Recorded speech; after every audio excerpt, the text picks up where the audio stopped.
গ্রামের মাঝখানে দাঁড়িয়ে থাকা তেঁতুল গাছটি ছিল এক অদ্ভুত রহস্য। সবাই তাকে ভুতুড়ে বলে ভয় পেত। গ্রামের বাচ্চারা তার চারপাশে যেতে সাহস পেত না। গাছটির শাখা প্রশাখা যেন অন্ধকারে হাত বাড়িয়ে ধরার জন্য প্রস্তুত ছিল। কিন্তু এক কিশোরী, নাম রনি, সিদ্ধান্ত নিল যে সে এই ভয়ের কারণ খুঁজে বের করবে।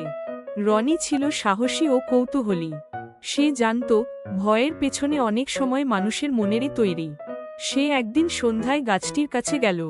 চারপাশে যখন নীরবতা, তখন গাছটির কাছে গিয়ে সে বলল, তুমি কি সত্যিই ভুতুড়ে? গাছটি যেন তার কথা শুনে একটু দুলে উঠল। রনি মনে মনে ভাবল, এটা তো শুধু একটি গাছ। সে তখন গাছটির নিচে বসে পড়ল। রাতের অন্ধকারে একা বসে থাকতে থাকতে তার মনে হল, গাছটির শিকড় হয়তো অনেক পুরনো গল্প জানে।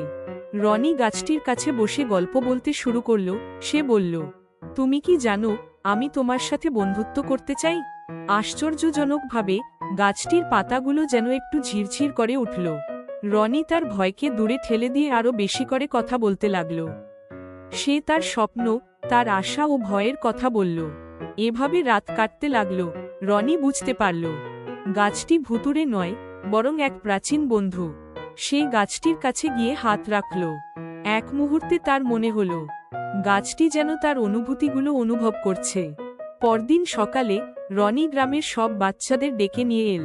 সে বলল, তেঁতুল গাছটি ভয়ঙ্কর নয়, বরং আমাদের বন্ধু।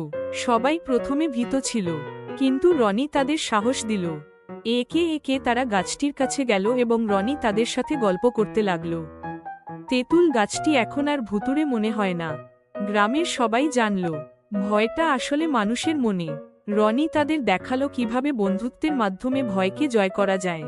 তেঁতুল গাছটি এখন শুধু একটি গাছ নয়, বরং গ্রামের সকলের প্রিয় বন্ধু হয়ে উঠল। এভাবেই রনি ও তেঁতুল গাছের বন্ধুত্ব গ্রামের সকলের মনে নতুন একটি গল্পের সূচনা করল।